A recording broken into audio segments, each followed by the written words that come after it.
What's up, y'all? Welcome to the channel, Max Engagement. It's your boy Gage. Your boy D.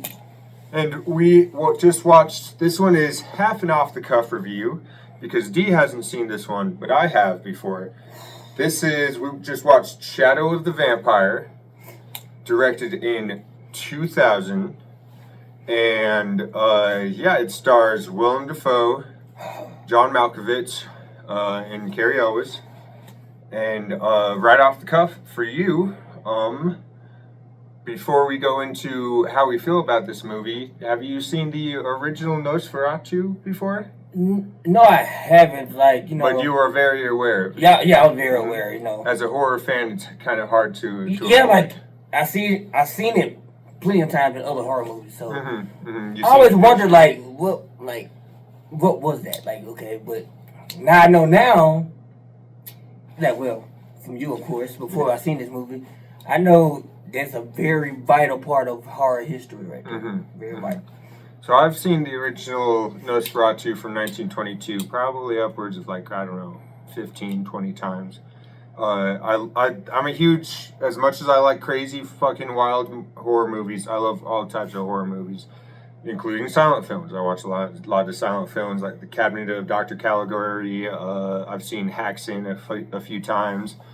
Nosferatu, I've seen live in theaters before with a live a soundtrack, and it was phenomenal. I consider that movie one of the most important films to ever be created. It's a miracle we're even able to see it now. Of course, the versions we have are cut. I think they've said 30 minutes or so that's still missing. Wow. Because the versions that are out now have been edited together from different pieces that have been found over the past century. But I think it's an incredibly important film. We're filming this a few days before the Robert Eggers Nosferatu comes out. Woo. Very, very excited for that. I've seen the 1979 Werner Herzog film as well, starring Klaus Kinski as Count Orlok.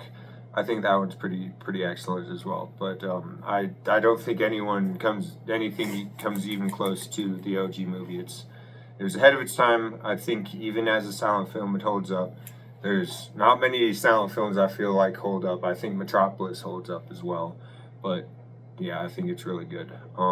So from someone who is very aware of Nosferatu, who's a big horror fan, but hasn't seen that movie, what did you think of Shadow of the Vampire? Oh man, it was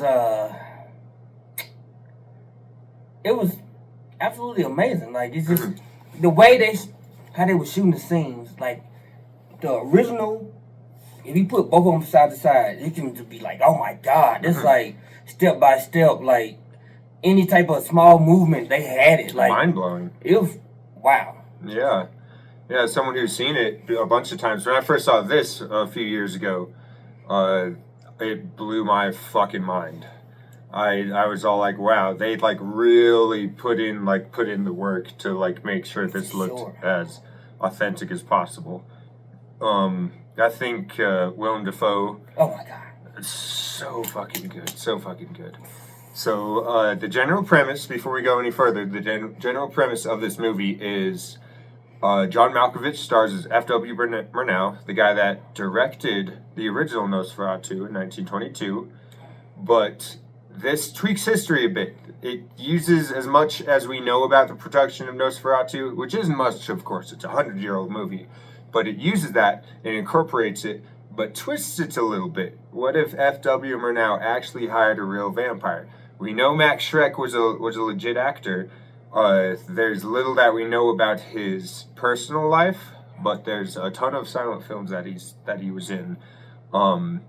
So the premise is, what if Max Schreck was a vampire, for real? So Willem Dafoe plays Max Schreck, or Count Orlok, and F.W. Murnau promised him Greta, the female actress who stars in the original Nosferatu. He promised Count Orlok her in exchange for being in his movie, for the authenticity of it. Let's go into production. What do you think of the production? The production I feel like was great because like every little thing they had like just perfect, like, and even like the outside of the film and just like the dynamic between all the characters was great. Yeah, the crew, the cast and crew was really awesome. I thought the dynamic and the dichotomy between certain characters was really, really well done. I always thought it was kind of too short just because, I don't know, certain things like pass by really fast, but with how short it is and condensed things kind of feel, all the characters feel very fleshed out still. Sure. You get a peek into like their personalities. You know, Carrie Elwes is this crazy cinematographer waving a fucking gun around. You know, flies in shooting. Greta is this morphine addicted actress who's very well renowned. Yeah, very drama queen. F.W. Murnau, John Malkovich, is a fucking psychopath. Exactly. But a brilliant psychopath. And then Count Orlok, Max Schreck, is just wackadoodly sometimes. Oh my god. I think. Okay, we'll get into that once we get into the acting. But production wise, I personally think this was really fucking good. Yeah. Just really good. You could tell the people who made this movie are just love the original, like are huge horror movie fans, of course. I think they had to have meticulously studied the fuck out of that movie, because some of these shots is like it's uncanny almost. It's unreal. Some of it's all like, wow, they had to have pulled that. Like the only reason you could tell in most shots that it's not like they just grabbed the scene is it's the actors. You know, that look slightly different. Most of them look almost exactly the same. Yeah. The one shot that they had of Greta at the beginning with in the flowers playing with the cat looks almost exact. It's amazing. I think it's incredible. The shot of Hutter going up to the castle. That's one of my favorite shots from the original. They pulled it off really good in this one as well. The shot of Count Orlok's hand grabbing her heart. Yeah, that was nice. That's really beautiful. It's an iconic shot as well, all around. Like for a century, it's been like very iconic shot. It looks like it's in the trailer for the new Nosferatu movie as well. I think the cinematography in this is great. I always think it's really brilliant with movies such as this one, or something as The Disaster Artist, where it's like it gives you a peek into the production of a movie. But this one it gives you a peek into the production of a 100-year-old movie. Yeah. So it's not like what you like conventionally, of course, would think. And I feel like they did their research. I mean, as filmmakers, I'm sure they knew a lot of this, but they had to. They definitely understood that, you know, filmmaking 100 years ago was not like filmmaking in 2000. You gotta crank that shit at like the constant same variation. I think that adds a little like difficulty, because you have to set up a set, and then you have to set up the production behind it, which is also a set. And then put the production of that set behind that, which I think is fucking brilliant. You know, they have to set up the lighting to best get the lighting that they're setting up for the set. It's so like, cool. There's like layers. I love that. Yeah. I think that's awesome. It painstakingly done. I think that's fucking phenomenally done. Just the sets were beautiful. The location shots were beautiful. The castle, gorgeous. All of it was great. The cinematography was really well done, especially like, of course, you have to get the shot framed the way it was in the original. So of course, you don't have any room. As beautiful and as impressive that was, the reason why that is that way is you don't have much room to, be creative with it. Yeah, You that's can't do true. anything with it. But they were still creative, I think, throughout the film. Oh yes, yeah. Yeah, like besides that, like there's still some really good shots. I think. Yeah, they did a good job. Anytime counter locks on the screen, it just Magic. yeah, it's magical. And not just because of course the production itself, but I mean the performances, of course. It was amazing. Yeah, for sure. I think they said this movie was made for $8 million, Oh, and I think they got their money's worth for sure. definitely. Yeah, Every 100%. All right. So speaking of performances, let's get into performances. What did you think altogether? Man, William Dafoe, Mm-hmm. hilarious. Yeah. Well, I think it's this movie perfectly shows off his range. Yeah, I mean, he sure. shows off his range perfectly in a lot of other movies, The Lighthouse, Spider-Man, all of that. Mm-hmm. But I think he has a specific talent for being goofy and lovable, and then immediately fucking terrifying. Oh, that smile when Insanely scary. he was choking him. Yeah, and he started smiling. Oh when my, fucking John Malkovich is choking his ass, and then he's just like, oh my God. He's like It gave giving me him a the chill. fucking penis stare. It gave me you a know? chill. Like he's He's like Ghost Rider staring at him, bro. Like penance stare. It's or yeah, like the smile entity. goosebumps, dude. Goosebumps. Whew. But then you'll get the parts where like he opens the fucking gate and the sun's behind him. He's like,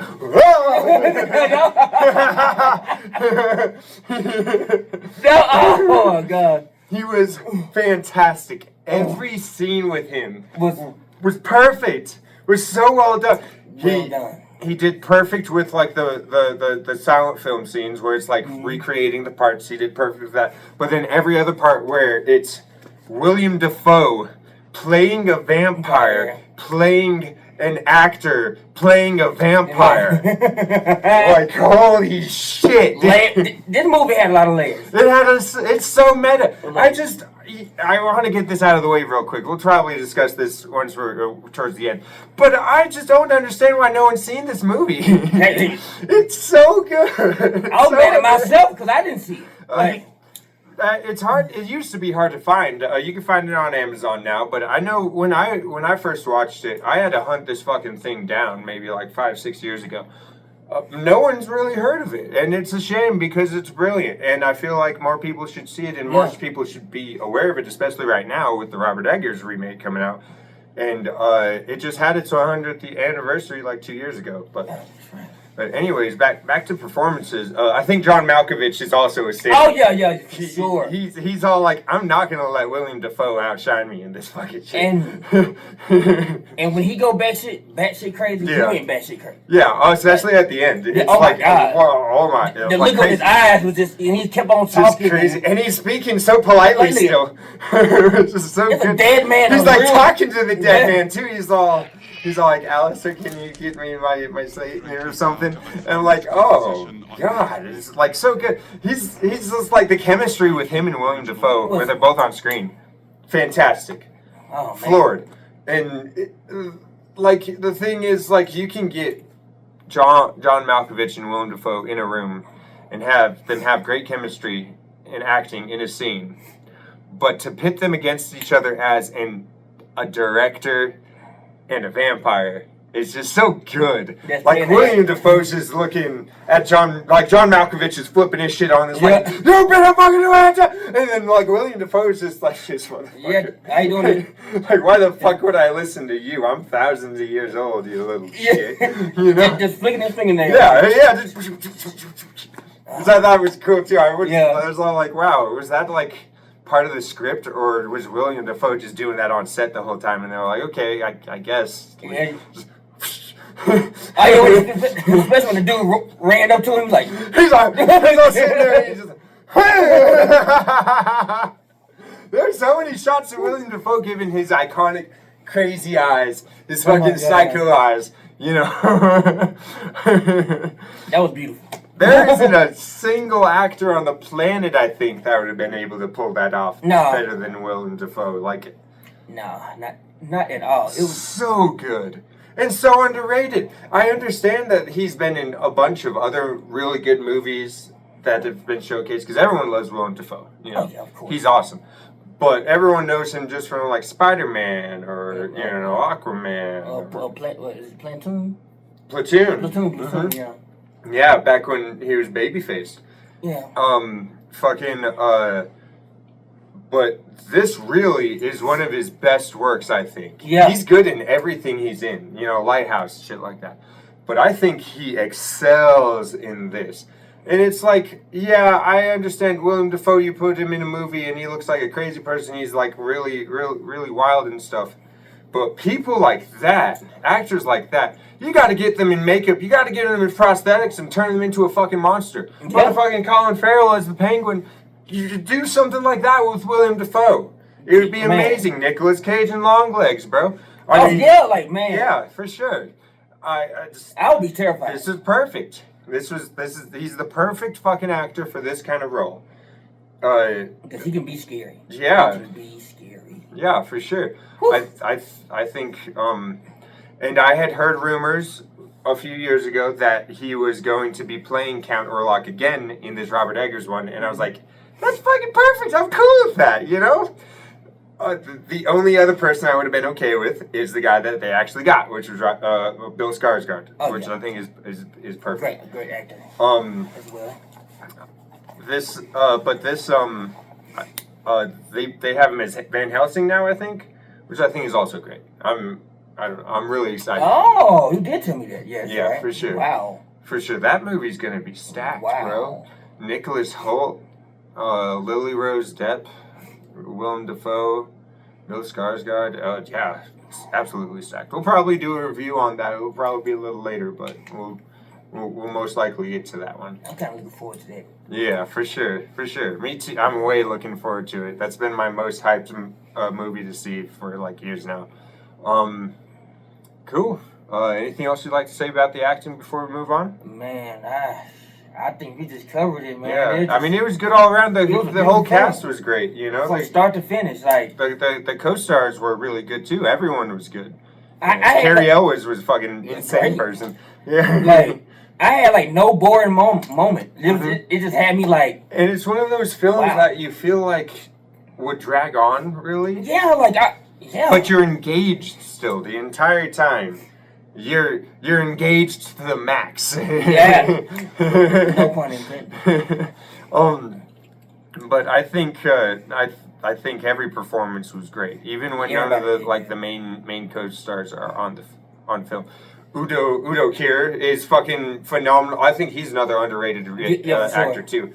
When he comes into a scene, like he just has this presence of authority. He's like, I'm done fucking around here. We got shit to do. I'm trying to make this fucking film. The director's on motherfucking heroin over here. Let's get the fucking going. You know. Then he can also be caring, like. Yeah, for sure.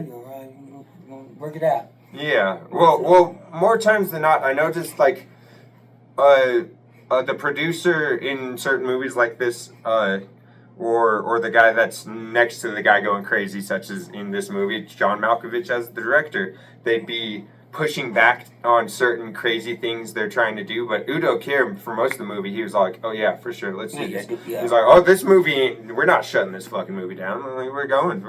Let's go. Let's do this. I got a fucking movie to film."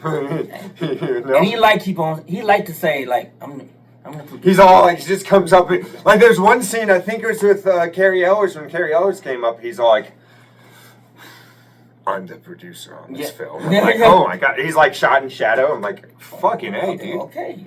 Are you sure you're not the vampire in this Yeah, film? Holy fuck. He did play a vampire in Blade, so you know. That's right.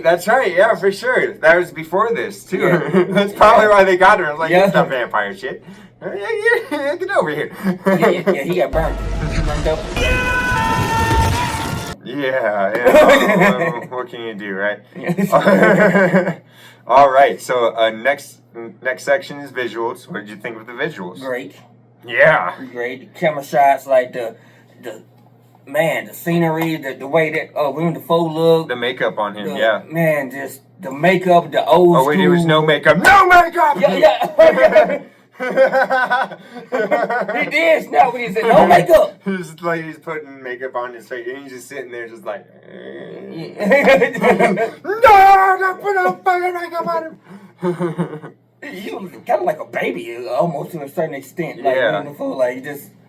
Dude, yeah. I mean, I know we did cover most of this already in acting, but I can't like understate how great Willem Dafoe is throughout this. Man. He's just a treat to look at every time he's on film.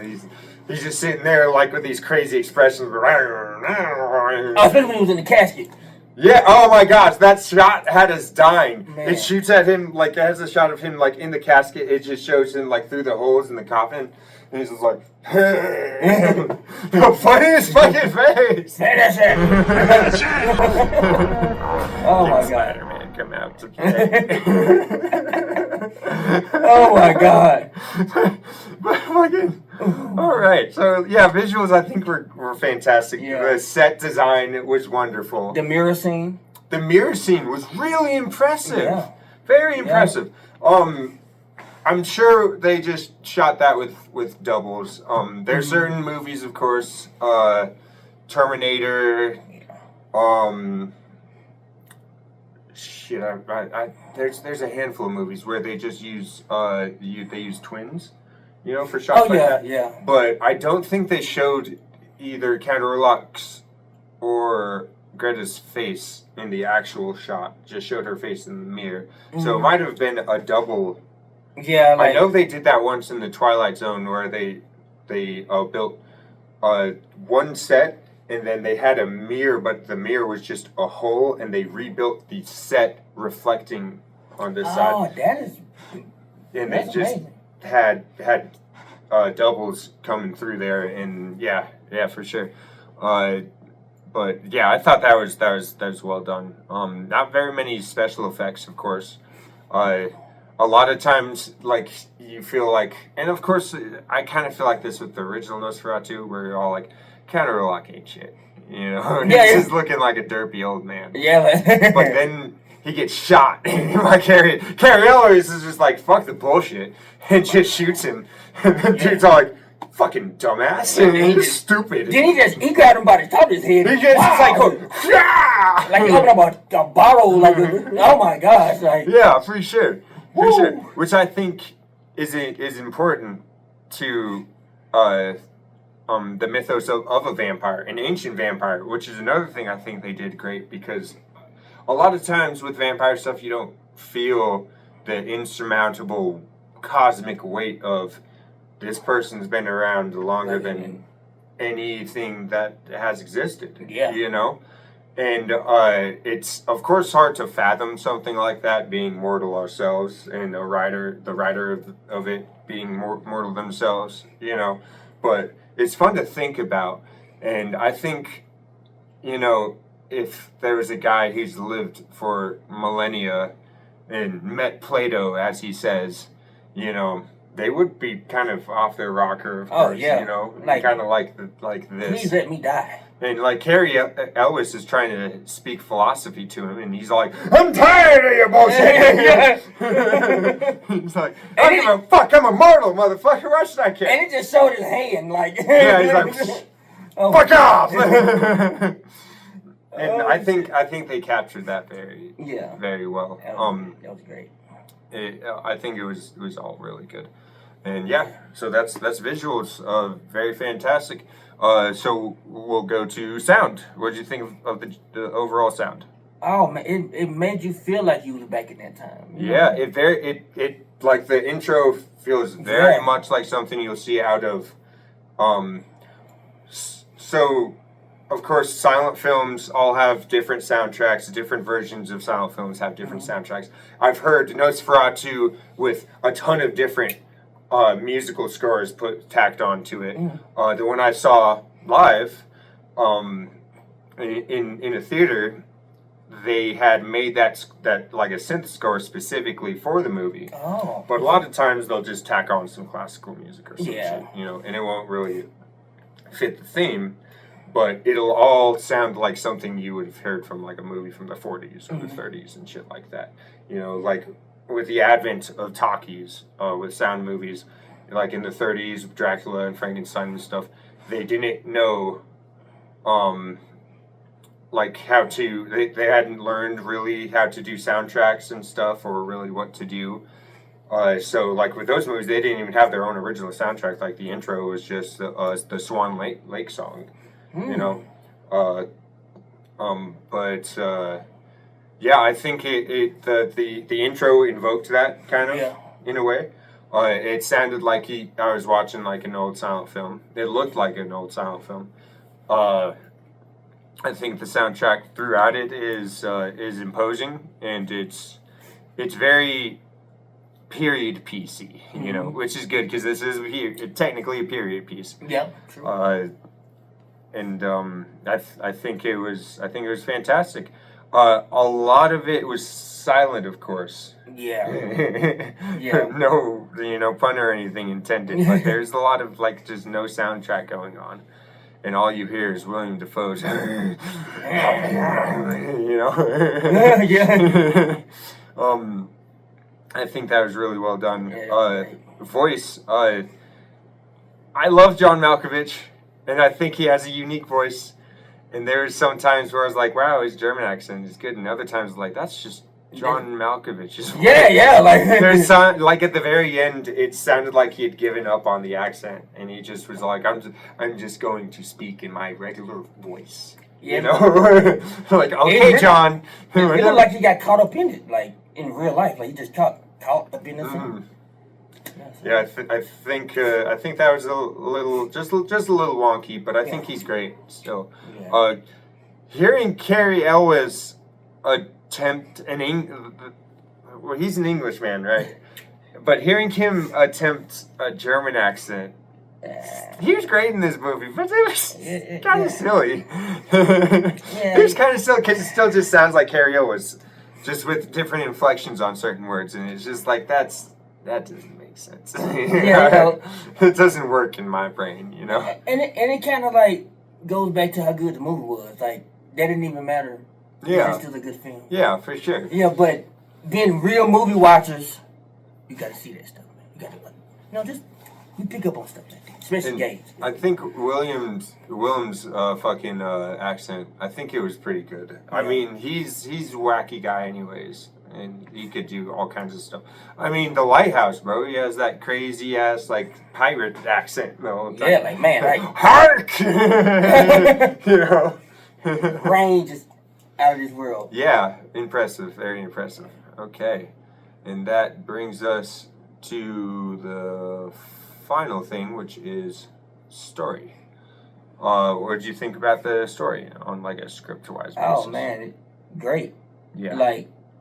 It give you like the original movie, but it still let you know that this is its own movie too. So like they are their own characters outside of them shooting this film. Very meta. So yeah, so it was great, man. I love it.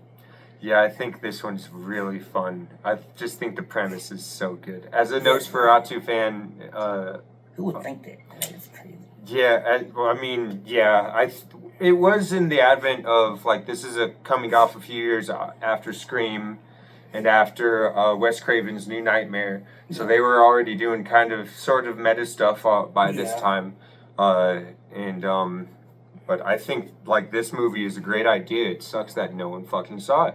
It was nominated for 2 Oscars, Willem Dafoe for Best Supporting Actor and for Makeup and Hair. Which should have won. I don't know who won in 2000, but yeah, they should have fucking won. Michael Caine in the Cider House I think this story is, like, in and of itself, is pretty brilliant.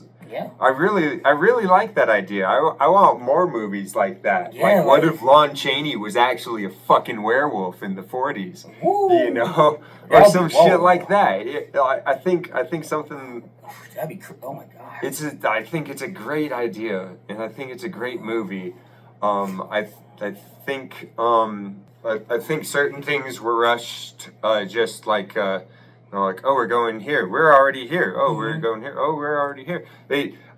There's certain things that I would have liked to see. Like I would have liked to see Count Orlok in the plane because he said, "Oh, I don't sail." Because if you know your vampire lore,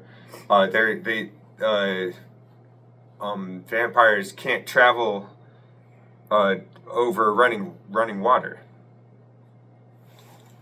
So the theory is in Dracula, the reason why he was able to do that is because he had crates of his home dirt from Wow. yeah, for sure. Wow, I did not know that. Oh yeah, well, there's a lot of vampire lore that's kind of just like made up post Dracula, like I was saying. That's wow.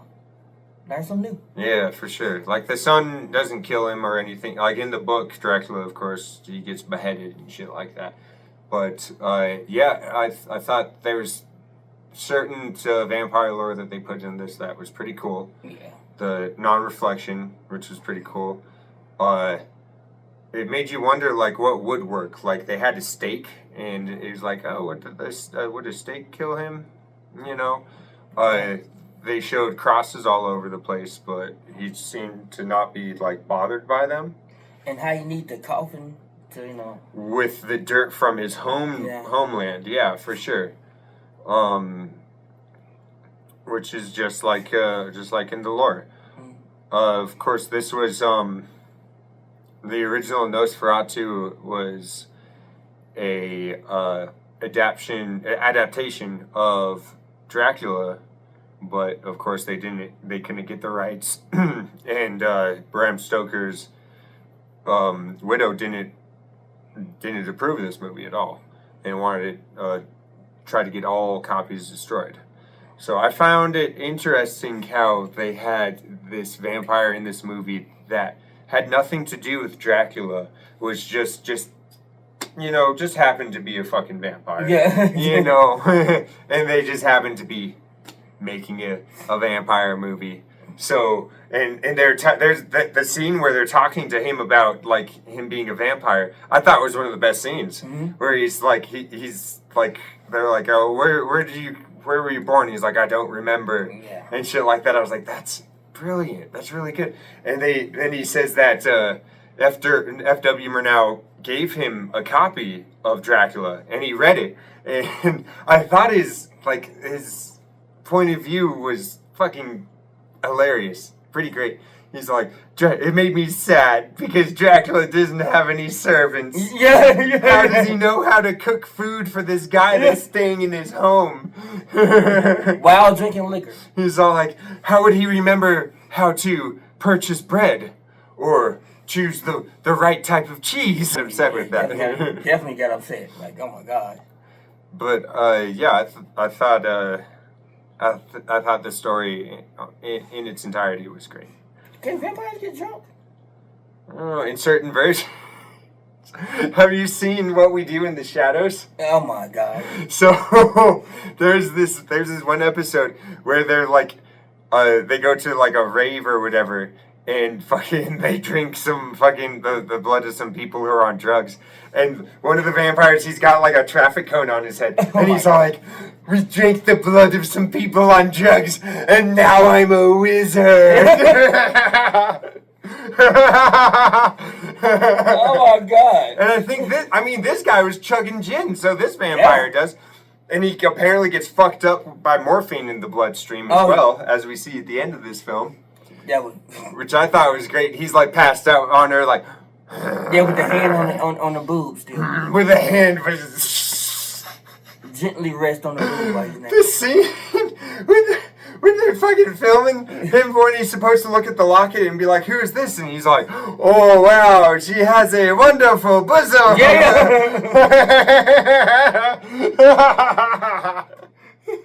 They're all like, "What the fuck?"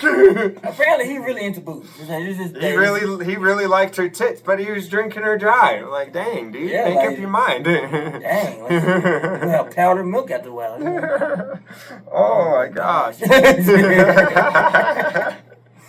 All right, so before we wrap this up, anything else you'd like to say? Any final thoughts? Oh man, just please go check this film out. Please, if you haven't seen this, if you haven't heard of it, it's worth a watch. It is the definition of a hidden gem, in my opinion. Yep. Mm-hmm.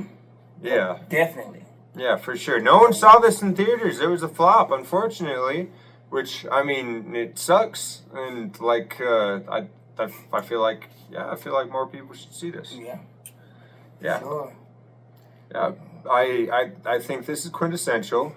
I think this is one of Willem Dafoe's best movies. Oh yeah. I think this is one of John Malkovich's best movies. Yes, sir. I looked up the director, and he hasn't done very many things, and none of them are anything that I've even really heard of. I Oh think. wow. So, That might be some hidden gems. You know? yeah, maybe, Yeah. maybe.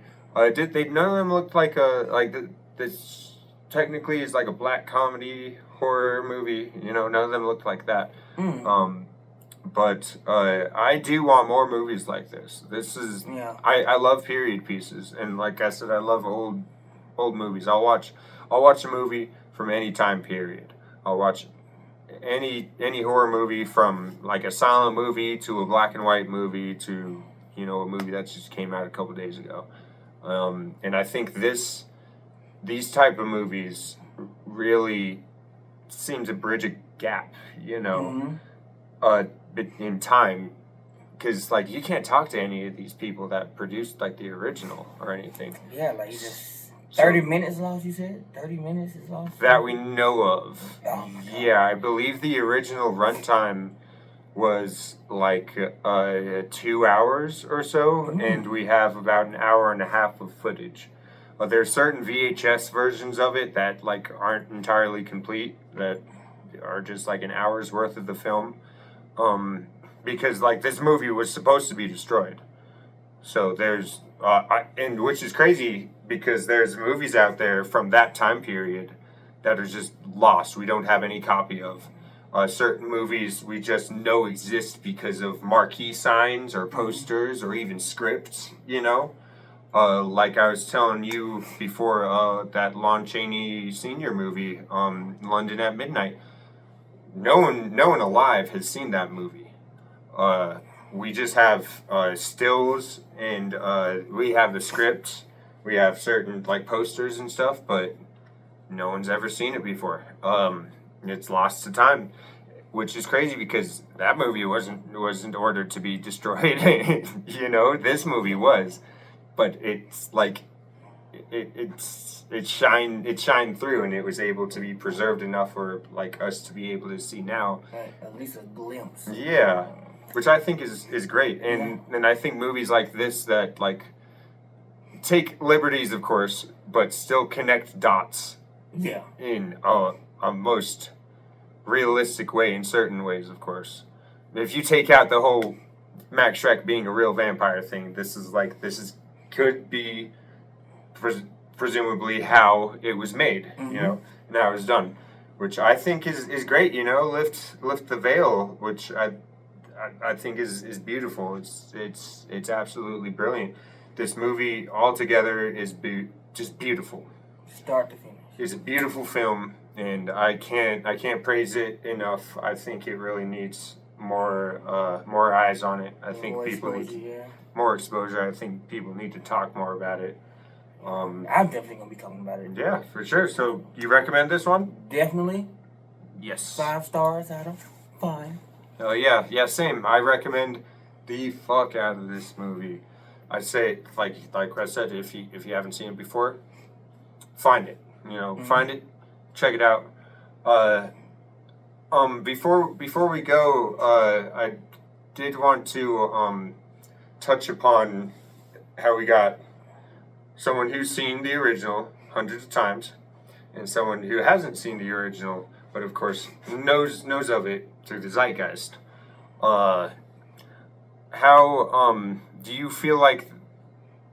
Does this make you want to see the original even more? Yes, like I do, cause my mind is so out there. I'm like, the reason why they wanted to burn, was he really a vampire?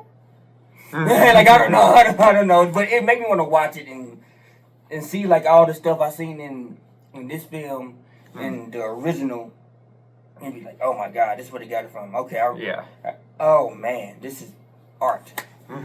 For sure. Beautiful art. Well, as someone who has seen it the original a bunch of times, and I think this is my third time or so seeing this Shadow of the Vampire. The first time I saw this, it made me want to rewatch Nosferatu like immediately. This movie just captures my imagination. The original Nosferatu, the first time I saw it, like as a wee little lad, captured my imagination. And I think anyone who hasn't seen the OG movie and goes into this movie blind will still enjoy it.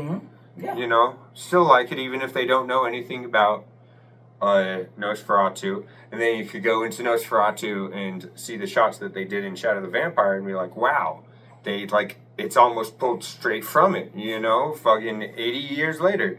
Yeah, and I feel like people will kind of be like, oh, that's that thing I used to see around everywhere. Like, that's that person that, like, I never knew what it was. Now I got, like, some type of... Well, I get that a lot direction. when I tell people about Nosferatu. I show them, like, the picture. I'm like, oh, that guy. I'm like, yes, that guy. You have seen him before. Yeah. You just don't know who he is. Yeah. You know, which I think is interesting how, like, something can be so culturally important, yet so many people don't know that a lot of stuff they enjoy now wouldn't exist without it. Yes.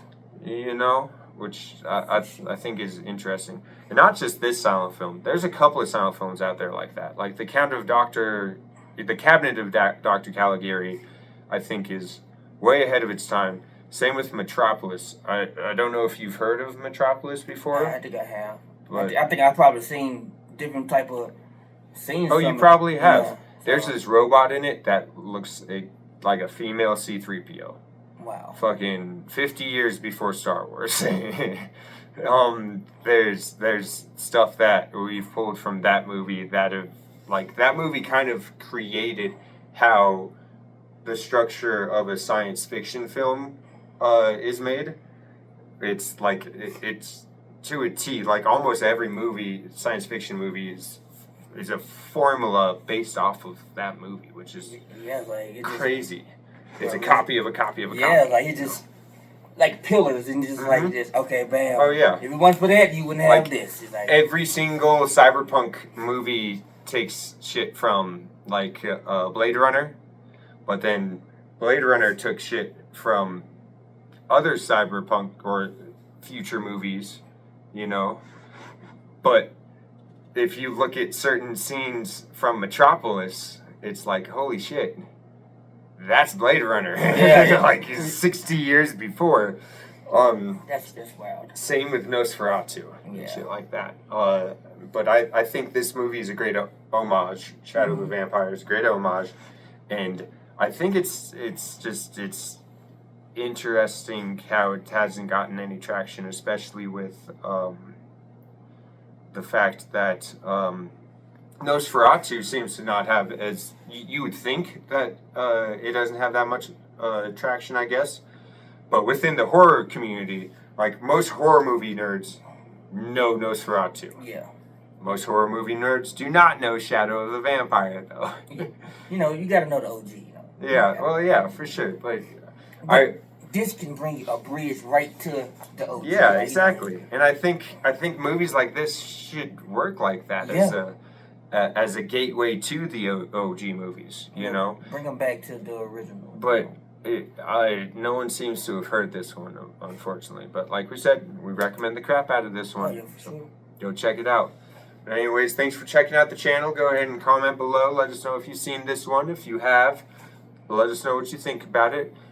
Like, share, and subscribe, and we'll check you out on the next one. I've been Gage. And your boy D.